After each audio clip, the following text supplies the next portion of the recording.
इस वीडियो में हम करेंगे एनालिटिकल केमिस्ट्री के कंप्लीट यूनिट, वो भी विद नोट्स, कंप्लीट नोट्स के साथ करेंगे। यहाँ पे सारे एमसीक्यू। तो ये आपका फोर्थ चैप्टर है। चलिए स्टार्ट करते हैं। इस चैप्टर में देखिए दो प्रकार की टेबल आएगी, एक सोडियम हाइड्रोक्साइड का एक्शन है और एक सोडियम हाइड्रोक्साइड, एक अमोनियम हाइड्रोक्साइड का एक्शन है। दो टेबल से सारे क्वेश्चंस आने हैं। ये जो क्वेश्चन है स्पेसिमेन क्वेश्चन पेपर से, जो आपका बोर्ड के द्वारा है उससे लिया गया क्वेश्चन है। इस क्वेश्चंस को मैं अभी आपको करवाऊंगा। पहले ये टेबल आपको समझा दूं पूरी तरह से, ताकि इस टेबल को आप समझ लेंगे तो सारे क्वेश्चन कर लेंगे। चलिए स्टार्ट करते हैं। इस टेबल को देखते हैं क्या है इस टेबल में। देखिए ये टेबल जो है सोडियम हाइड्रोक्साइड की रिएक्शन से, सब में देखिए सोडियम हाइड्रोक्साइड NaOH की रिएक्शन दिखाई गई है, जिसको हम यहाँ पे अलग अलग प्रकार के चीज़ों से हम रिएक्शन करा के देखेंगे। देखिए पहला जो रिएक्शन है वो आपका है कैल्शियम सॉल्ट से। कैल्शियम का कोई भी सॉल्ट ले लें, जैसे हमने लिया कैल्शियम नाइट्राइड जो कि कलरलेस है, इसकी रिएक्शन हमने NaOH से कराई, तो आपका बनता है कैल्शियम हाइड्रो ऑक्साइड, जो वाइट प्रेसिपिटेट सॉल्युबल कंडीशन में होता है। और साथ ही क्या बनता है, सोडियम नाइट्राइड। तो आपको मेन रूप से ये सारे प्रेसिपिटेट जो है किस कलर के होते हैं ये आपको याद करने हैं। सेकंड है आयरन। आयरन में दो प्रकार के होते हैं, एक फेरस सॉल्ट जिसको हम आयरन सेकंड कहते हैं, और एक होता है आपका फेरिक सॉल्ट जिसकी वैलेंसी 3 होती है, उसे 1 कर लगाते हैं, और जिसकी वैलेंसी 2 होती है उसमें अस लगाते हैं। तो फेरिक सॉल्ट को हम आयरन थर्ड भी कहते हैं। तो देखिए फेरस सॉल्ट से हमने रिएक्शन कराई, फेरस सल्फेट लिया, ये ग्रीन कलर का होता है, तो रिएक्शन में बनता है फेरस हाइड्रो ऑक्साइड, और साथ ही बनता है सोडियम सल्फेट। तो ये जो प्रेसिपिटेटेड है, इसमें दो प्रॉपर्टी है, एक ये है डर्टी ग्रीन और दूसरा ये इनसॉल्युबल। फेरिक क्लोराइड की हमने रिएक्शन कराई, तो आपका बनता है ferric hydroxide, reddish brown, और ये भी इनसॉल्युबल है। और साथ ही बनता है सोडियम क्लोराइड। कॉपर आयरन से हमने रिएक्शन कराई, तो कॉपर सल्फेट लिया पहले, और इसकी रिएक्शन में बनता है आपका copper hydro oxide, pale blue colour है, और ये क्या है, इनसॉल्युबल है। फिर जिंक सल्फेट की में हमने लिया, जिंक सल्फेट की रिएक्शन से आप देख रहे हैं जिंक हाइड्रो ऑक्साइड बना है, और ये वाइट है, और इसको ये भी वाइट प्रेसिपिटेट बना है, लेकिन ये सॉल्युबल होता है। और जिंक सल्फेट की हमने रिएक्शन कराई, तो ये आपके देखिए एक्सिस में है, ये आप नोट करिएगा, ये रिएक्शन आपकी एक्सिस में है जिंक सोडियम हाइड्रोक्साइड की। तो इसमें बन रहा है सोडियम जिंकेट जो कि कलरलेस होता है। नेक्स्ट रिएक्शन है लेड सॉल्ट के साथ। लेड सॉल्ट में लिया हमने PbNO3 का ऑल्टोइड, और इसमें बनता है आपका वाइट प्रेसिपिटेट जो कि सॉल्युबल है।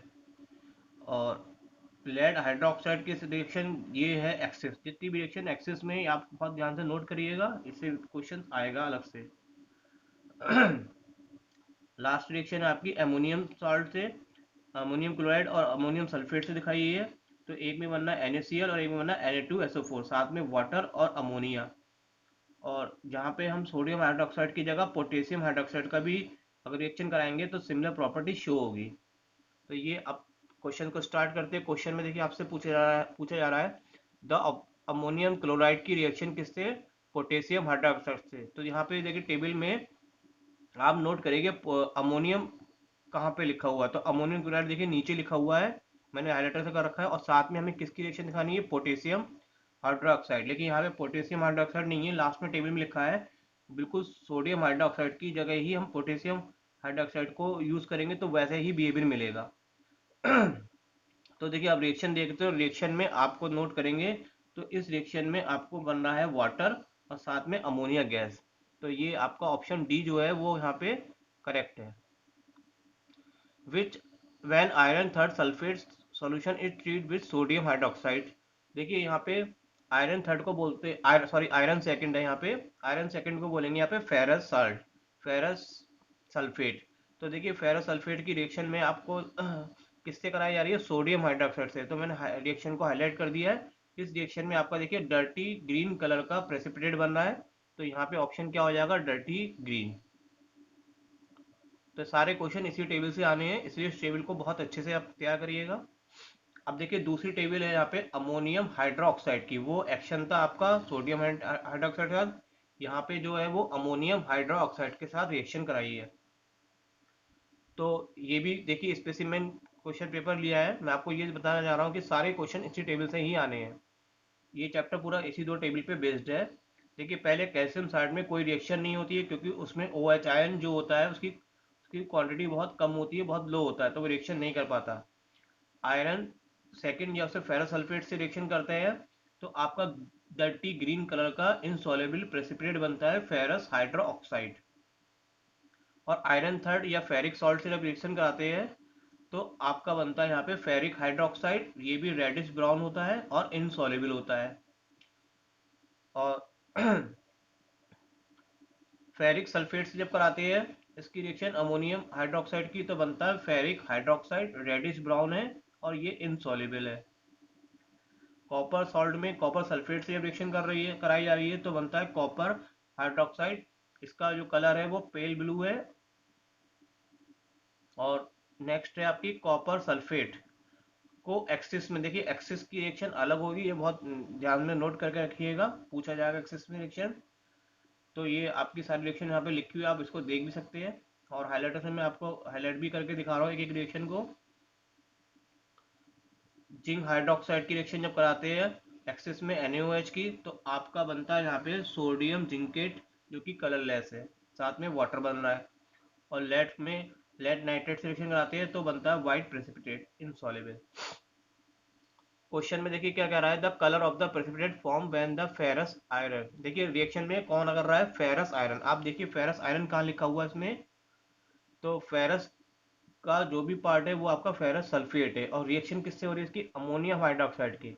तो देखिए कलर कौन सा बन रहा है आपका, डर्टी ग्रीन प्रेसिपिटेट बन रहा है। तो यहाँ पे आंसर क्या हो गया, डर्टी ग्रीन। ये स्पेसिमेन क्वेश्चन पेपर है बोर्ड के द्वारा जो है उसमें का है। तो ये सारे क्वेश्चन इसी टेबल से लिए गए हैं। ये चैप्टर जो है वो इन्हीं दोनों टेबल पे बेस्ड है। अगली देखिए रिएक्शन है hydroxide is soluble in excess of ammonium hydroxide. देखिए यहाँ पे एक्सेस कहाँ लिखा है, आप टेबल में ढूंढेंगे तो आपको टेबल में एक्सेस नजर आएगा। तो एक्सेस जो है वो आपका यहाँ पर दो जगह पे है। एक है रिएक्शन कॉपर सल्फेट के साथ और एक है जिंक हाइड्रोक्साइड के साथ। अब देखिए यहाँ पे हाइड्रोक्साइड के साथ पूछा जा रहा है, तो हाइड्रोक्साइड में कौन सा नाम आ रहा है, जिंक हाइड्रोक्साइड। तो आंसर आपका आंसर हो गया जिंक हाइड्रोक्साइड। इस टेबल के साथ कोर्स में दो टेबल और भी है, टेबल तो नहीं, दो चार रिएक्शन है, जैसे एल्युमिनियम की रिएक्शन सोडियम हाइड्रोक्साइड के साथ और पोटेशियम हाइड्रोक्साइड के साथ। तो इसको भी आप याद कर लीजिए, बनेगा sodium Meta aluminate, potassium Meta aluminate. और इसके एल्युमिनियम के ऑक्साइड और हाइड्रोक्साइड के साथ रिएक्शन है। तो ये रिएक्शन जो है ये बहुत इंपॉर्टेंट है, इससे भी क्वेश्चन आएगा बिकॉज ये कोर्स का पार्ट है। तो ये दो टेबल है और ये दो रिएक्शन के जो चार्ट है ये आप इसको लर्न करेंगे तो ये चैप्टर आपका पूरा कंप्लीट हो जाता है। कुछ क्वेश्चन साथ में डेफिनेशन ये मे भी आ सकती है, आप इसको भी कर लीजिएगा। Determine the chemical component in a given sample is called, ये आपका कहलाता है यहाँ पे किसी भी डिटरमाइन करना है केमिकल कंपोनेंट को सैंपल में एनालिसिस। कितने टाइप के एनालिसिस होते हैं, दो टाइप के एनालिसिस होते हैं आपके। एक होता है आपका क्वालिटेटिव एनालिसिस और एक quantitative analysis. Analysis in which involve the identical of the unknown substance, जिसमें अननोन सब्सटेंस की आइडेंटिकल होती है, उस चीज को हम यहाँ पे बोलेंगे क्वालिटेटिव एनालिसिस, किसी की क्वालिटी को फाइंड करना। Analysis in which involve the determination of composition of a mixture, किसी चीज की कंपोजिशन के क्वांटिटी को नापना बोलते हैं, तो ये आपका कहलाएगा quantitative analysis. Quantitative analysis, that means identification of unknown substance is done carry by out chemical test with the help of, ये कहलाएगा आपका reagents। A substance that react with another substance is called, ये चार option में से कौन सा होगा आपका, reagents। The salt of representative element of the periodic table, element group 1 2 और 13 to 17 आर जनरली, ये कैसे होते हैं आपके, कलर लेस होते हैं। इसलिए those of the transition element जो कि आपके ग्रुप 3 से 12 में रखे जाते हैं, इसको बोलते हैं कलर। ये कलर्ड होते सारे आपके। Is the process of the formation and iron insoluble solid when solution are mixed. तो ये जो सॉलिड जो होती है मिक्स नहीं होती सॉल्यूशन में, तो वो बनाती है प्रेसिपिटेट, और इस रिएक्शन को कहते हैं प्रेसिपिटेशन। और जो सॉलिड होता है उसको प्रेसिपिटेट कहते हैं। प्रेसिपिटेट को शॉर्ट में लिखते हैं पीपीटी से। In which of the following compound from the precipitate. Precipitate कब बनता है? प्रेसिपिटेट तब बनता है जब वो चीज़ वाटर में सॉल्युबल ना हो, तभी वो प्रेसिपिटेट बनेगा, और वाटर में सॉल्युबल होगी तो प्रेसिपिटेट नहीं बनेगा। तो इसका आंसर हो गया which are insoluble in water. तो ये वीडियो आपकी यहाँ पे कंप्लीट होती है। और इस वीडियो में सारे मैंने 2 टेबल के द्वारा जो आपको समझाया है, मेन चीज़ है आपकी टेबल। अगर आप इस टेबल से याद करेंगे तो सारे कलर के क्वेश्चन या कुछ भी आएगा तो वो इस टेबल से रिलेटेड आएगा। तो यहाँ पे एक छोटी सी वीडियो थी, बहुत छोटा सा चैप्टर है, और इससे मे बी मैं 2-3 क्वेश्चन जरूर आएंगे इस चैप्टर से, तो आप इस टेबल को प्लीज़ ध्यान से देख लीजिएगा। और बाकी सब आप इसको समझ ही गए, इसलिए मैंने ज़्यादा क्वेश्चन ना बना के आपको मेन चीज़ टेबल प्रोवाइड करा दी है। ओके, आप इसी वीडियो को आप यहीं तक रहने देते हैं। चलिए, thank you very much all of you.